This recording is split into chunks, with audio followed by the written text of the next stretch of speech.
Bonjour, nous sommes heureux de nous retrouver ensemble aujourd'hui encore pour un temps dans la présence de Jésus-Christ, un temps de louange, d'adoration.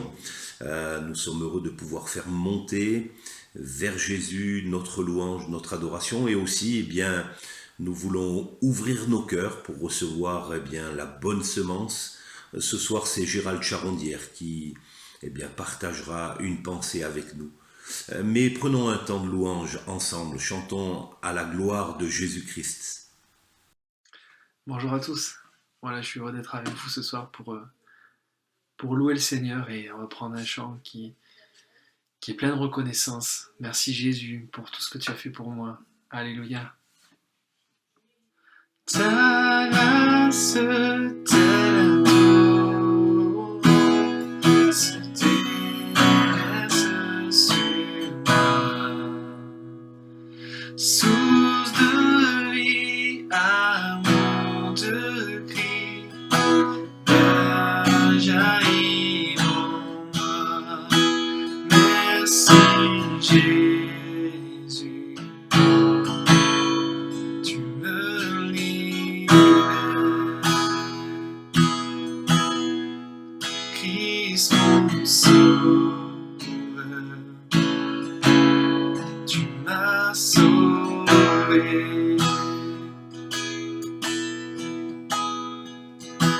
Prends ma vie affranchie, marquée par ton amour. Tout à toi dévoué, pour voir venir ton règne. Merci Jésus,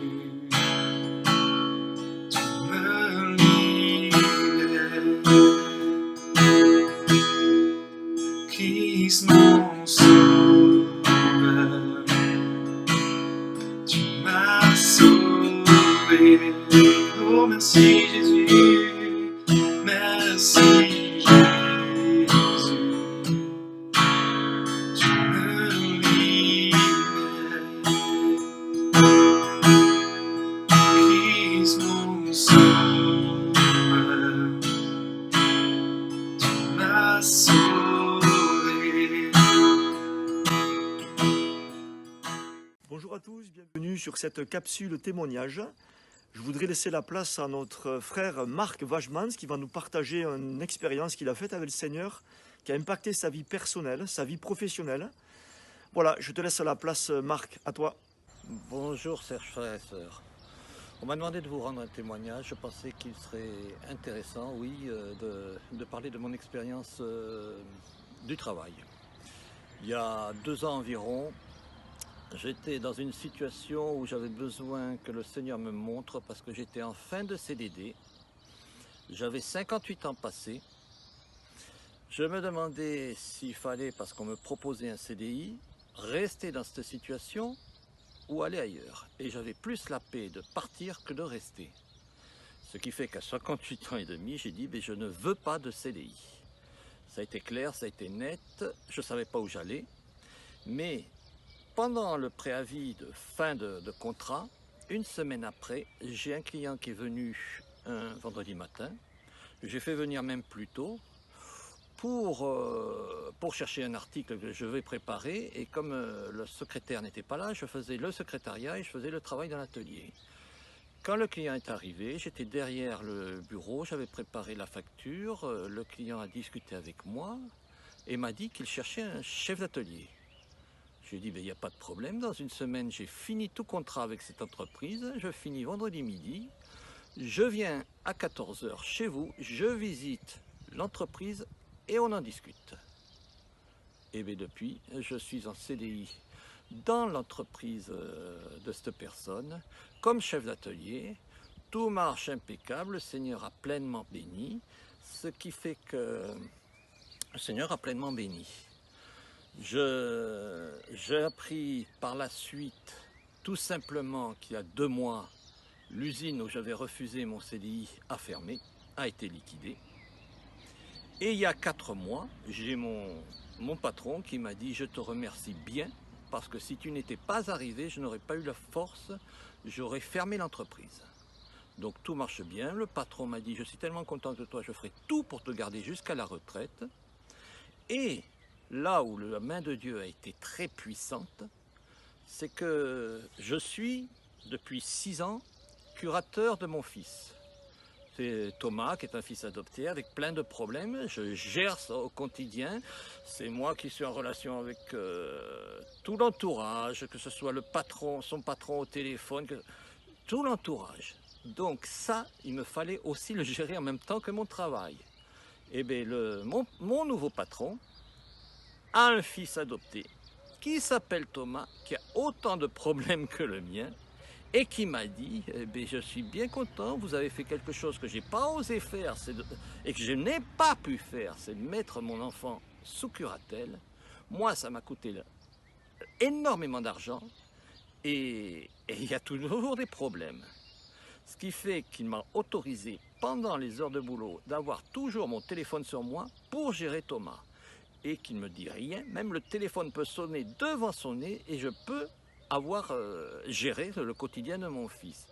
Ça, il n'y avait que le Seigneur qui pouvait faire ça, parce que c'est puissant, c'est efficace, et au moins, on travaille. Ah, j'ai tout mon travail à faire, hein. Le poste n'est pas simple, la curatelle est très compliquée à l'heure actuelle, parce que ça fait 1 an qu'il est à Lyon, mais le Seigneur permet que je puisse gérer tout ça dans la paix. Et je crois que c'est ça qui est formidable, et c'est là que l'on voit pleinement la main de Dieu. Bon, j'espère que ces instants vous auront été très intéressants, et je vous remercie pour votre écoute, et que le Seigneur vous bénisse. Merci pour ton témoignage impactant, et je vous donne rendez-vous rapidement pour une prochaine capsule témoignage. À bientôt, soyez bénis.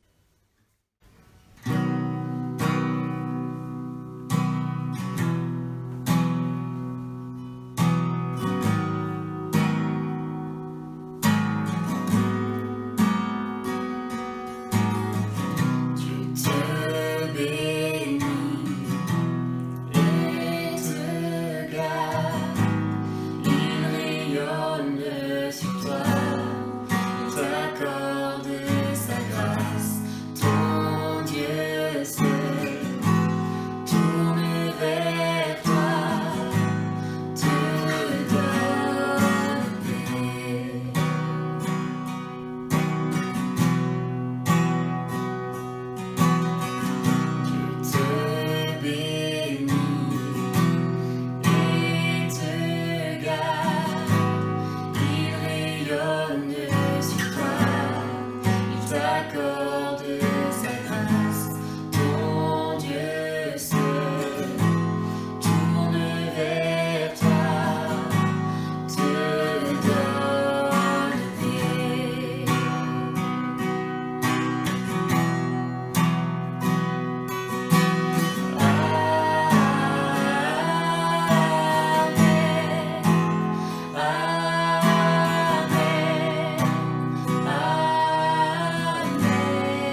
Bonjour à chacun, à chacune. Je vous propose de lire ensemble le psaume 121. Cantique des degrés. Je lève mes yeux vers les montagnes. D'où me viendra le secours? Le secours me vient de l'Éternel qui a fait les cieux et la terre. Il ne permettra point que ton pied chancelle. Celui qui te garde ne sommeillera point. Voici, il ne sommeille ni ne dort, celui qui garde Israël. L'Éternel est celui qui te garde. L'Éternel est ton ombre à ta main droite. Pendant le jour, le soleil ne te frappera point, ni la lune pendant la nuit. L'Éternel te gardera de tout mal. Il gardera ton âme. L'Éternel gardera ton départ et ton arrivée, dès maintenant et à jamais. Amen. Je voudrais vous faire remarquer d'abord que c'est ce qu'on appelle un cantique des degrés. Il fait partie de cette série de psaumes que les enfants d'Israël, d'une part, chantaient au retour de l'exil, et cela nous rappelle que nous avons été délivrés de notre Égypte à nous, de l'esclavage du péché, et nous pouvons chanter de tout notre cœur au Seigneur pour cela. Et puis, il les interprétait également lorsqu'ils gravissaient les marches du temple pour aller dans la maison de l'Éternel. Oui, c'est vrai que chaque fois que nous nous approchons de Dieu, nous venons dans sa maison, que ce soit individuellement, que ce soit ensemble, d'une manière physique, géographique ou par l'intermédiaire en ce moment des réseaux sociaux ou des moyens techniques. Et merci Seigneur de pouvoir venir librement dans ta maison. Ensuite, il est question de montagne. Alors c'est vrai, quand on parle de montagne, on dit il en fait toute une montagne. C'est vrai qu'il y a des montagnes qui se dressent devant nous. La montagne de l'épreuve. Bon, le confinement, c'est une épreuve, il faut le reconnaître. Le danger que représente le virus qui sévit actuellement en est aussi une. Mais quelle que soit notre épreuve, eh bien, cette montagne, elle se dresse devant nous. Ça peut être vu, une montagne, soit comme un obstacle, comment vais-je faire pour passer de l'autre côté, soit comme un défi. C'est-à-dire que je peux soit m'arrêter, soit décider de la franchir, cette montagne. Et c'est ce que le Seigneur veut par rapport à nous. Dans le livre de Zacharie, au chapitre 4 et au verset 7, il est écrit « Qui es-tu, grande montagne, devant Zorobabel ?» Le Zorobabel, c'était le gouverneur, c'était celui qui a participé au relèvement de l'autel de l'Éternel et a posé de nouveau les fondements du temple et qui a participé jusqu'à son achèvement. Alors Seigneur, aide-moi à être comme Zorobabel, à être de ceux qui se placent devant toi et dressent un autel pour ta louange, pour ce qui t'est agréable, et à participer aussi au fondement de ta maison, que je puisse être une pierre vivante, une colonne dans ta maison, que je puisse participer à l'affermissement de ton Église. Et malgré les oppositions et parfois les arrêts des travaux, eh bien, ils ont pu s'achever. C'est vrai que par rapport à notre église à Montauban, nous savons ce que cela veut dire concernant le bâtiment, mais concernant l'église vivante, qu'il en soit de même. Et puis Zorobabel, on le retrouve aussi parmi les ancêtres de Jésus. Cela veut dire que nous avons notre responsabilité pour accomplir ce que le Seigneur nous demande, pour rester dans sa main, pour franchir la montagne et ainsi que l'œuvre de Dieu se poursuive au travers de nous, que nous ne soyons pas un obstacle. Et puis ensuite, il y a le regard. Je lève les yeux vers les montagnes. Si nous ne regardons que la montagne, bien sûr, qui est devant nous, nous allons nous décourager, peut-être nous arrêter même sur le bord du chemin. Alors, je voudrais dire, regardons comme Dieu regarde. La montagne peut être réelle, alors que nous puissions la franchir. Parfois, selon l'expression française aussi, ce n'est qu'une taupinière. Il a fait toute une montagne d'une taupinière, c'est-à-dire qu'il n'y a pas grand-chose finalement. Nous nous sommes fait des idées, nous avons grossi le problème. Donc nous avons besoin soit de franchir cette montagne qui est réelle, soit de décider de ne plus nous laisser prendre au piège des mensonges de Satan. Et puis, bien sûr, regardons plus haut, regardons vers Dieu, regardons vers celui qui tient tout entre ses mains et surtout qui tient notre vie entre ses mains. Et puis, il y a cette question. D'où me viendra le secours? Ce n'est pas interdit de poser des questions au Seigneur. Plus d'une fois, dans l'Évangile, nous voyons les disciples qui posent des questions à Jésus, qui lui demandent des explications sur la parole qu'il a prononcée, et particulièrement sur l'explication des paraboles, des images qu'il prend pour expliquer les choses. Et Jésus prenait à part ses disciples et leur expliquait. Donc, cette question, elle peut avoir deux sens. D'où me viendra le secours? Ça peut vouloir dire, je ne crois pas, je ne vois pas d'où pourrait me venir le secours. Que ce ne soit pas notre question à nous, la façon dont nous nous interrogeons, parce que le secours, il est toujours accessible auprès du Seigneur. Et c'est justement la deuxième façon de concevoir cette question. Je crois vraiment qu'il est possible d'être secouru. Alors Seigneur, montre-moi d'où est-ce que je peux puiser ce secours. Et puis il y a la réponse qui vient tout de suite. Le secours me vient de l'Éternel qui a fait les cieux et la terre. Alors on a l'impression justement que cette réponse, elle est immédiate. Mais reconnaissons aussi, admettons, que la réponse que nous recevons n'est pas toujours immédiate. Donc, attendons-la, patientons, ne nous désespérons pas et croyons que le Seigneur est fidèle pour nous conduire vers la solution. Et puis je voudrais m'arrêter surtout, bien sûr, sur celui qui est l'objet de notre culte, l'objet de notre adoration, l'objet de notre vie, celui à qui nous avons donné notre vie, notre cœur, nos pensées, nos décisions, nos projets, l'Éternel. L'Éternel. Rappelons-nous d'abord qu'il est le Créateur tout-puissant, donc celui qui a créé la montagne, celui qui permet la montagne. La montagne, elle fait partie de cette terre qu'il a créée, et puisque nous lui appartenons, eh bien, reconnaissons Dieu dans toutes nos voies pour qu'il puisse aplanir nos sentiers et abaisser justement ces montagnes. Il permet l'épreuve, l'obstacle, nous ne comprenons pas toujours pourquoi, mais croyons que c'est toujours pour notre bien, que c'est toujours pour le meilleur dans nos vies. Reconnaissons que lui, le Seigneur, n'est pas confiné, il ne sommeille ni ne dort. Donc il n'est pas limité, il n'est pas gêné par les circonstances qui peuvent être les nôtres. Il est dit ici qu'il nous garde, oui, il nous garde toujours le Seigneur.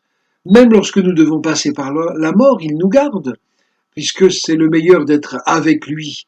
Même lorsque nous avons des ennuis, des soucis, que nous souffrons, que nous sommes inquiets, il nous garde parce qu'il est fidèle, il nous garde parce qu'il nous aime, il nous garde parce qu'il est le Tout-Puissant pour nous aider à ne pas tomber, à ne pas sombrer dans l'angoisse et le désespoir. Il est question, bien sûr, des accidents du chemin ici, mais confessons que les accidents du chemin ne feront pas chanceler notre pied, que ce soit les ornières, que ce soit des obstacles, que ce soit des choses qui sont qui font simplement partie des circonstances, ou que nous avons provoquées par nos inconséquences, ou que l'adversaire a mises sur notre chemin. Les accidents du chemin ne feront pas chanceler notre pied. Et puis les questions de cette ombre à ta main droite, l'Éternel est ton ombre à ta main droite. L'ombre est indissociable de notre corps. Évidemment, quand il y a l'ombre, ça veut dire qu'il y a notre corps. On n'est pas ni des Peter Pan, ni des Lucky Luke pour se séparer de notre ombre. Donc le Seigneur est toujours là, il fait partie de nous, il fait partie de notre vie. Et puis il est dit que ni le soleil le jour, ni la lune la nuit. Je me posais des questions quand je lisais ce texte au premier abord, mais ayant vécu 2 ans en Afrique, j'ai appris que les coups de lune sont encore plus terribles que les coups de soleil. Mais quelles que soient les épreuves, quelles que soient les circonstances, quelles que soient les difficultés, quelles que soient les conséquences de nos épreuves dans nos vies, le Seigneur ne permettra pas que tout cela nous anéantisse. Croyons-le et prions pour ceux qui peut-être vivent mal ce confinement. Prions pour ceux qui peut-être ont des soucis eux-mêmes ou rencontrent autour d'eux. Prions pour cela et confessons-nous que le Seigneur gardera notre âme. Oui, c'est le plus important, même s'il y a des problèmes dans nos corps, même s'il y a des problèmes sur notre compte en banque, même s'il y a des problèmes dans nos circonstances, croyons que le Seigneur garde notre âme, qu'il la garde surtout dans sa paix, cette paix qui surpasse toute intelligence, cette paix qu'il a promis de nous donner, de nous laisser, pas comme le monde donne. Et puis enfin, ce psaume se termine en disant que le Seigneur gardera notre départ et notre arrivée. Il connaît le jour de notre naissance, le jour de notre mort, et chaque jour qui est entre les deux. Et donc nous pouvons lui faire confiance. Le début et la durée, et la fin de l'épreuve, il les connaît aussi. Le début, la fin et la durée du confinement, il le connaît aussi. Alors, confessons aujourd'hui que nous appartenons à celui qui est tout-puissant, à celui qui n'a aucun problème pour gérer nos circonstances. Célébrons les louanges de notre Dieu. Célébrons celui qui est fidèle en toutes choses. Merci Seigneur pour ta parole. Merci pour tes encouragements. Merci pour ta protection. Merci pour la fidélité qui est la tienne à accomplir tes promesses dans nos vies, à nous garder. Bénis tous mes frères et sœurs et les amis qui peuvent entendre ce témoignage de ta parole ou avoir reçu le témoignage des tiens, Seigneur, et que dans ces périodes, eh bien, nous puissions aller plus loin avec toi, que nous te découvrions davantage et que nous soyons davantage capables de dire qui tu es et de te faire plaisir, de te réjouir, Seigneur, et de t'obéir. Amen. Que Dieu vous bénisse.